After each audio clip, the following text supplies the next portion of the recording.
नमस्कार दोस्तों, मेरे YouTube चैनल बैंकिंग डाइजेस्ट में आपका स्वागत है।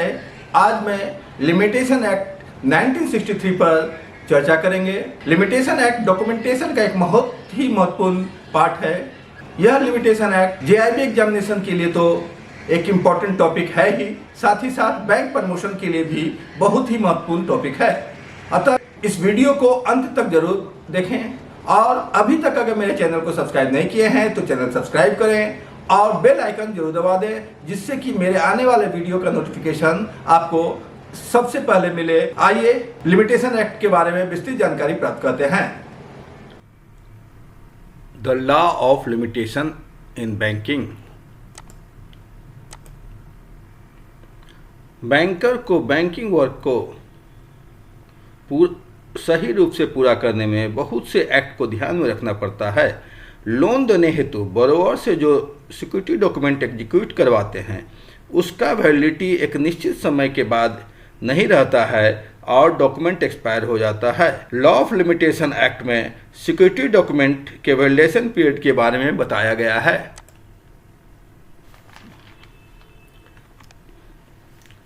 Law of limitation act 1963। Bank या फाइनेंशियल इंस्टीट्यूशन लोन सैंक्शन करने के बाद सिक्योरिटी डॉक्यूमेंट एग्जीक्यूट कराता है, तभी लोन डिसबर्स करता है। सिक्योरिटी डॉक्यूमेंट प्रॉपरली एग्जीक्यूट होना चाहिए और अपने लिमिटेशन पीरियड तक ही उसकी वैलिडिटी मानी जाती है। अगर कोई लोन NPA हो जाता है तो बैंक तुरंत रिकवरी एक्शन इनिशिएट करता है एवं बोरोवर के अगेंस्ट सूट फाइल करता है। रिकवरी एक्ट एवं कोर्ट में सूट फाइल तभी हो सकता है जब क्लेम लिमिटेशन पीरियड के अंदर हो। अलग अलग सिक्योरिटी डॉक्यूमेंट के लिए लिमिटेशन एक्ट में टाइम लिमिटेशन अलग अलग है। दिस एक्ट में भी called as a limitation act 1963। इसे लिमिटेशन एक्ट 1963 कहा गया है। Period of limitation. यह उन डॉक्यूमेंट्स से संबंधित है जो बैंक या फाइनेंशियल इंस्टीट्यूशन को कोर्ट ऑफ लॉ में एक्शन लेने का अधिकार देता है। किसी भी सूट फाइल के लिए निर्धारित समय सीमा अवधि या शेड्यूल के अनुसार अपील हेतु आवेदन की गणना कैसे की जाती है वह इस अधिनियम में बतलाया गया है। Bar of limitation. Bar of limitation यह डिफाइन करता है कि जो मुकदमा दायर किया गया है या अपील किया गया है वो प्रेस्क्राइब टाइम लिमिट में किया गया है या नहीं, अन्यथा समय सीमा के बाद किया गया सूट फाइल के आवेदन को डिसमिस कर दिया जाता है। Expiry of the prescribed period when the court is closed. जब कोर्ट बंद हो तो प्रेस्क्राइब्ड पीरियड का एक्सपायरी कैसे काउंट होता है? जब लॉ ऑफ लिमिटेशन के अनुसार किसी डिफॉल्टर पर सूट फाइल करने का निर्धारित अवधि हो रहा है और कोर्ट उस पीरियड में बंद हो तो वैसे केस में सूट फाइल एप्लीकेशन या अपील उस डेट तक एक्सटेंड हो जाता है जब कोर्ट फिर से खुलती है। अर्थात कोर्ट जब बंद हो तो डॉक्यूमेंट एक्सपायर डेट ऑटोमेटिकली बढ़ जाता है। Extension of prescribed period in certain cases. अब ये देखते हैं कुछ मामले में प्रिस्क्राइब्ड पीरियड कैसे एक्सटेंड करता है। कोड ऑफ सिविल प्रोसीड्योर 1908 के आदेश 21 के किसी प्रावधान में अगर सूट नहीं किया जा रहा है तो कोई भी आवेदन या अपील प्रिस्क्राइब्ड पीरियड के बाद भी एडमिट किया जा सकता है यदि आवेदक के पास समय पर अपील करने या सूट फाइल एप्लीकेशन समय पर जमा नहीं करने हेतु सफिशिएंट काउज है। अर्थात कोर्ट सफिशिएंट काउज से सेटिस्फाइड है तो पीरियड ऑफ लिमिटेशन के बाद भी एप्लीकेशन या अपील एडमिट कर सकता है। Computation of period of limitation. सीमा अवधि की गणना कैसे करते हैं, अब विस्तार से इस पर चर्चा करते हैं। पहला केस, कोई भी सूट फाइल करने या डिक्री के एग्जीक्यूशन के संबंध में पीरियड ऑफ लिमिटेशन के कैलकुलेशन करने हेतु प्रक्रिया पर नजर डालते हैं। जिस इंस्टीट्यूट के द्वारा एग्जीक्यूशन पर स्टे लगाया गया था या जिस दिन को स्टे वापस लिया गया उस बीच के पीरियड को लिमिटेशन के कंपटीशन में नहीं लिया जाता है। अर्थात किसी सूट के केस में या एग्जीक्यूशन के डिक्री के केस में संस्था द्वारा लगाए गए स्टे पीरियड को पीरियड ऑफ लिमिटेशन में नहीं काउंट करते हैं। Competition of period of limitation act का दूसरा नियम यह है कि किसी भी सूट फाइल के केस में पीरियड ऑफ लिमिटेशन के कैलकुलेशन में यह ध्यान रखना है कि कोई भी प्रीवियस कंसेंट या सरकार के द्वारा की गई मंजूरी या किसी अथॉरिटी द्वारा दिए गए नोटिस की अवधि या उस कंसेंट के लिए लिया गया समय इसमें काउंट नहीं करेंगे। अर्थात सूट फाइल करते समय पिछले कंसेंट का समय अवधि, किसी भी कानून की आवश्यकता अनुसार दिए गए नोटिस की अवधि या कंसेंट या सैंक्शन लेने में लगे हुए समय के पीरियड को लिमिटेशन में काउंट नहीं करना है। Competition of period of limitation का तीसरा नियम यह कहता है कि जब सूट फाइल किया जा रहा हो तो पीरियड ऑफ लिमिटेशन के कंपटीशन में इस बात को ध्यान देना है कि डिफेंडेंट डिफॉल्टर जितने समय से इंडिया से एब्सेंट रहा है या भारत सरकार के एडमिनिस्ट्रेशन के क्षेत्र से बाहर रहा है उस पीरियड को एक्सक्लूड कर देना है। अर्थात कोई एनपीए बोरोवर जितने दिनों तक आउटसाइड इंडिया या अब्रॉड में रहता है उतने दिनों के पीरियड को लिमिटेशन कैलकुलेट करने के समय काउंट नहीं करना है। एक्सटेंशन ऑफ लिमिटेशन पीरियड अर्थात समय सीमा अवधि का विस्तार कैसे होगा इसकी बात करते हैं। पहला, एक्नॉलेजमेंट ऑफ डेट या पार्ट पेमेंट के केस में पीरियड ऑफ लिमिटेशन को एक्सटेंडेड किया जा सकता है। पार्ट पेमेंट और एक्नॉलेजमेंट ऑफ डेट के साइन करने के डेट से पीरियड ऑफ लिमिटेशन शुरू होगा। दूसरा, द एक्नॉलेजमेंट और पार्ट पेमेंट बोरोवर के द्वारा या उसके एजेंट के द्वारा जो विशेष रूप से इस उद्देश्य के लिए अधिकृत किया है साइन होना चाहिए।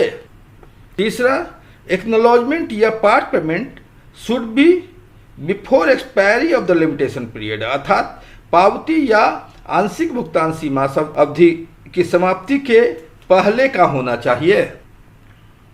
एक्सटेंशन ऑफ लिमिटेशन पीरियड चौथा नियम कहता है कि once the limitation period expires it can not be extended by the part payment और एक्नॉलेजमेंट ऑफ डेट अर्थात एक बार सीमा समाप्त हो जाने के बाद इसे आंशिक भुगतान या ऋण की पावती द्वारा बढ़ाया नहीं जा सकता है।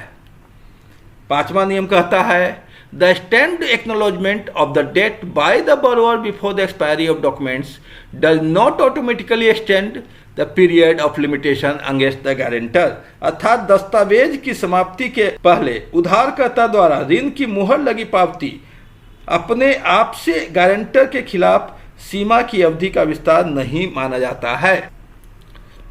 उसी तरह छठा नियम कहलाता है similarly the acknowledgement of debt signed by the principal debtor and a surety does not bind another surety who has not joined in signing the acknowledgement revival letter of the debt अर्थात इसी प्रकार principal debtor और एक surety द्वारा हस्ताक्षरित ऋण की पावती किसी अन्य श्योरिटी को बाध्य नहीं करती है जो एक्नॉलेजमेंट या रिवाइवल लेटर पर साइन नहीं किया है।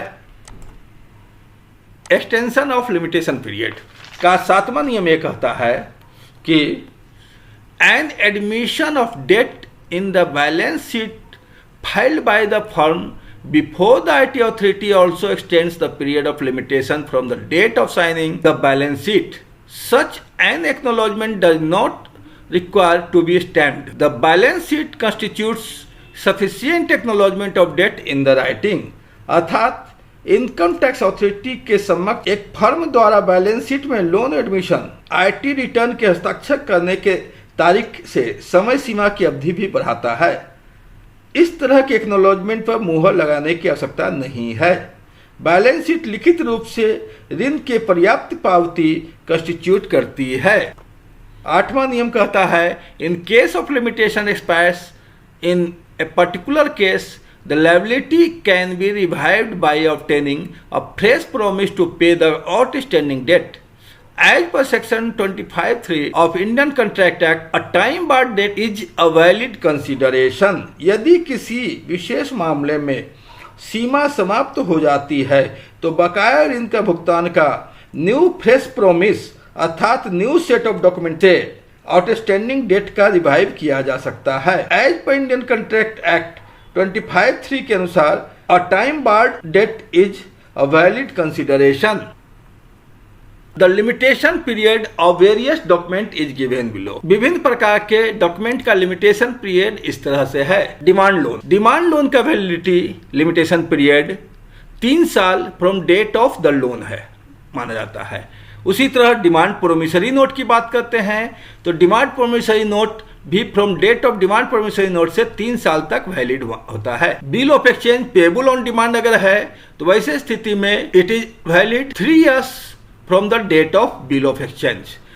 परंतु यूजांस बिल की अगर बात करते हैं तो यहाँ पर पीरियड ऑफ लिमिटेशन जो है 3 साल from the due date of the bill माना गया है। उसी प्रकार टीओडी विदाउट डीपी नोट अगर बात करते हैं तो वहां भी लिमिटेशन पीरियड 3 साल from the date of the loan होगा। और टर्म लोन के केस में अगर बात करें तो यहाँ पर लिमिटेशन पीरियड 3 साल from the due date of the each instalment, यानी कि अगर कोई इंस्टॉलमेंट जमा हो गया है या पार्ट पेमेंट हो गया है तो अगला इंस्टॉलमेंट जब ड्यू है टर्म लोन के केस में उससे 3 साल के बाद तक उस डॉक्यूमेंट का वैलिडेशन माना जाता है। अर्थात टर्म लोन के केस में जिस डेट तक इंस्टॉलमेंट पेड है तो उसके बाद जो अगला इंस्टॉलमेंट जब से ड्यू होता है उसके 3 साल के पीरियड तक पीरियड ऑफ लिमिटेशन माना गया है। एरियर ऑफ रेंट की बात जहां तक करते हैं तो 3 years from the date of arrear become due, जब ड्यू होता है उससे 3 साल।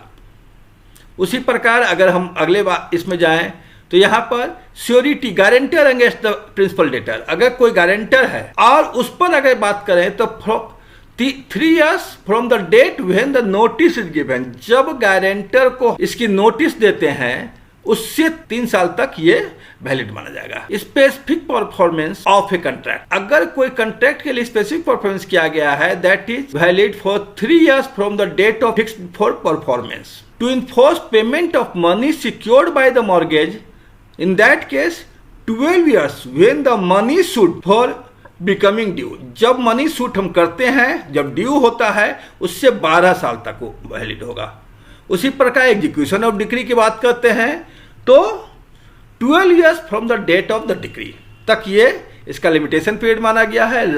Right of foreclosure by a mortgage, अगर मॉर्गेज के केस में राइट ऑफ फोरक्लोजर की बात करते हैं तो यहाँ 30 years from the date when money becomes due. उसी प्रकार राइट ऑफ रिडेम्पशन की जब हम बात करते हैं तो इस केस में भी जो पीरियड ऑफ लिमिटेशन है that is 30 years from the date of when right to recover accrues.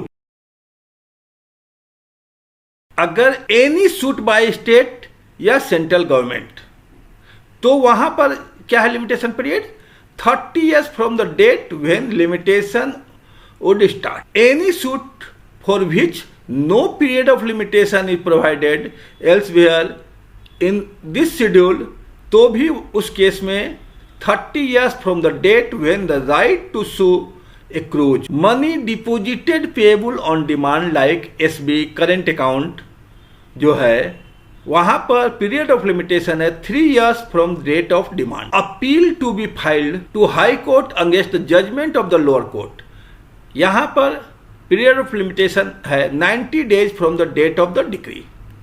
Appeal to be filed to another court on the decree of the lower court, अगर हाई कोर्ट में करते हैं तो 90 days है, other court में करते हैं तो 30 days from the date of decree. और recovery of loss called by fraud, वहां पर जो पीरियड ऑफ लिमिटेशन है 3 years from the date of detection of the fraud.